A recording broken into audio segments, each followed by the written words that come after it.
salah satu komponen dari demokrasi tentunya ada pemilihan pemimpin. Iya, terselenggaranya pergantian pemimpin secara berkala. Ya, betul, kan itu.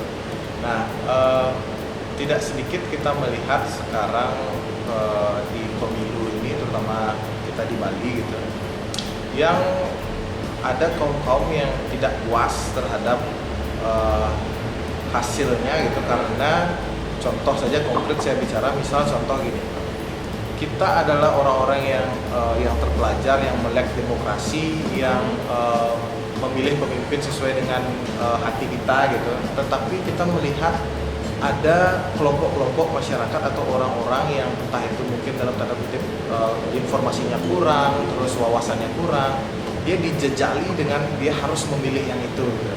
Nah, bagaimana Dr. Dwita melihat fenomena itu terjadi di sini? Apakah itu merupakan sebuah kewajaran atau itu merupakan sebuah pendidikan politik yang kurang atau seperti apa? Oke, saya balik ke awal kunci dasar dari nilai demokrasi ada pergantian pemimpin secara berkala, itu harus. Nah, kayak pemilu, pilkada itu harus karena dia bagian dari demokrasi. Nah, itu namanya demokrasi prosedural, belum demokrasi substansial. Ketika kita prosedural dan substansial. Nah, ketika kita bicara demokrasi ya, kalau misalnya kita mengecilkan arti demokrasi itu cuma di pilkada dan pemilu, sebenarnya kita hanya bicara soal demokrasi prosedural. Tapi kalau kita lebih jauh bicara soal pemimpin yang terpilih, kemudian pendidikan politik, kita udah mulai bicara soal demokrasi substansial. Jadi ini adalah sebenarnya dua hal yang terpisah yang diomongin oleh Hendika tadi ya. Kita ngomongin pemilu di satu sisi ngomongin hasilnya. Nah, yang mana nih yang mau dibahas terlebih dahulu?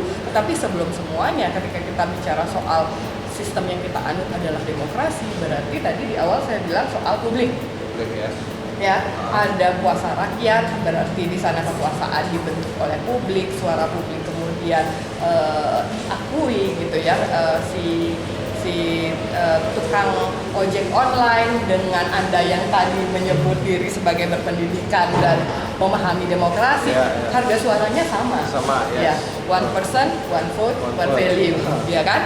Nah, dalam politik, dalam demokrasi itu nggak ada si bangsawan suaranya lebih didengar dibandingkan si tukang ojek misalnya gitu ya, nggak ada. Jadi one person, one vote, one value. Nah, inilah yang membuat kemudian ekses dari apa yang disebutkan oleh Hendika tadi. Nah, ketika kita udah bilang kita akan menganut demokrasi, berarti di poin itu kita harus siap dengan proses pendidikan politiknya.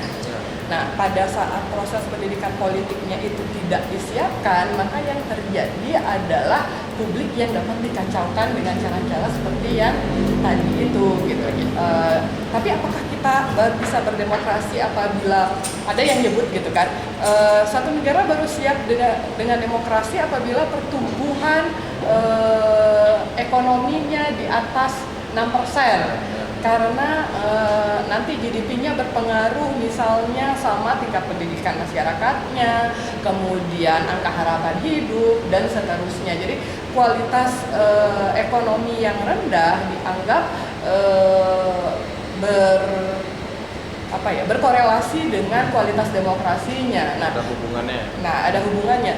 Kita ada disodorkan dengan teori yang seperti itu, tetapi teori tersebut juga dibantah oleh banyak sekali negara. Misalnya kita lihat India deh, ketika dia memulai, dia demokrasi dulu atau kesejahteraan ekonomi dulu.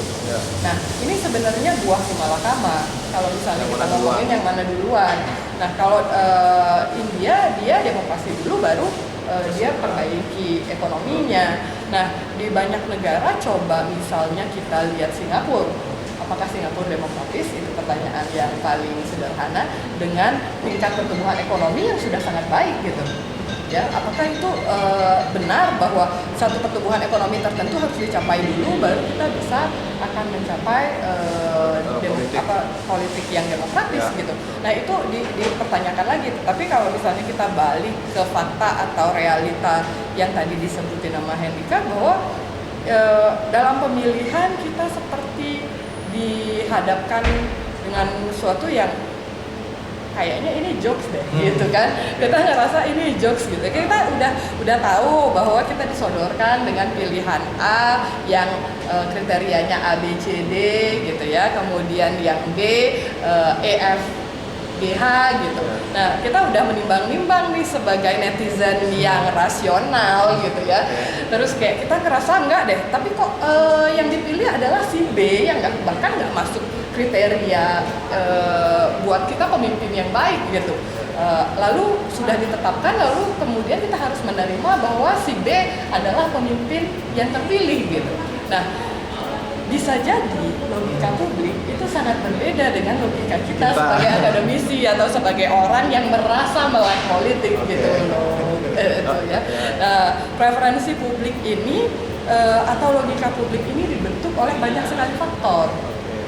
Nggak bisa. Jadi justru kita sebagai orang yang berpendidikan itu punya peran untuk mengedukasi publik. Tapi lagi-lagi ketika kita bicara soal edukasi publik itu adalah sebuah proses yang panjang. Nah, kalau kita ngomong soal momentum elektoral kayak pilkada atau pemilu, aktor-aktornya selalu butuh waktu yang cepat kan? Yes. Nah, si cepat dan jalan pintas ini apa? You name it kan, gitu maksudnya. Ya memang dimungkinkan untuk mencari jalan pintas itu kan?